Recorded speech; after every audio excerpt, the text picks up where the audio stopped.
खून करून मृतदेह बॅगेत भरून नदीकाठी फेकून फरार झालेल्या आरोपीला अवघ्या 24 तासांत आडगाव व उपनगर पोलिसांच्या संयुक्त गुन्हे शोध पथकाने कर्नाटकातील मंगळुरू येथून अटक केली.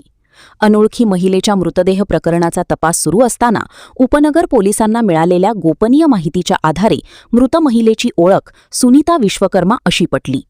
अनैतिक प्रेमसंबंधातून प्रियकर गोपीनाथ रवींद्र गोसावी राहणार राहुलनगर उपनगर नाशिक याने तिची हत्या केल्याचे समोर आले.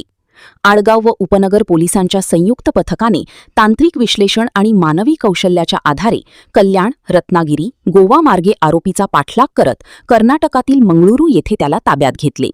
आरोपीने गुन्ह्याची कबुली दिल्यानंतर ट्रान्झिट रिमांड घेऊन त्याला नाशिकमध्ये आणण्यात आले.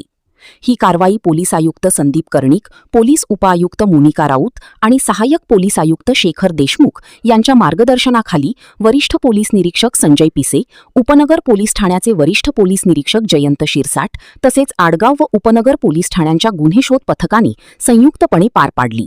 स्टार वन महाराष्ट्र न्यूजसाठी इरफान पठाण, नाशिक. याविषयी अधिक माहिती सहाय्यक पोलीस आयुक्त शेखर देशमुख यांनी दिली. दिनांक 16 जून 2026 मंगळवारी नाशिक शहर येथील आडगाव पोलीस स्टेशन हद्दीमध्ये केवडीबंद म्हसोबा मंदिरासमोरील झुडपामध्ये रस्त्याच्या कडेला झुडपामध्ये एका काळ्या रंगाच्या बॅगमध्ये एका महिलेचा मृतदेह आढळून आला. डायल 112 पोलिसांना ही माहिती समजली. तात्काळ घटनास्थळी जाऊन तेथे फॉरेन्सिक व्हॅनसुद्धा बोलवली गेली. त्यानंतर घटनास्थळावरून पुरावे जमा करण्यात आले आणि त्याचा शोध घेताना असं लक्षात आलं की उपनगर पोलीस स्टेशन हद्दीतील गोपीनाथ रवींद्र गोसावी याने त्याच्याबरोबर राहत असलेली त्याच्याशी संबंध असलेली सुनीता विश्वकर्मा या महिलेचा खून केलेला आहे आणि खून करून त्यानेच ही बॉडी बॅगमध्ये टाकून ती आडगाव पोलीस स्टेशन हद्दीत टाकून दिली अशी माहिती उपनगर पोलीस ठाण्याचे ठाणेदार जयंत शिरसाट यांना मिळाली. त्यानंतर उपनगर पोलीस स्टेशन आणि आडगाव पोलीस स्टेशन यांचं एक पथक आरोपीच्या मागावर होतं.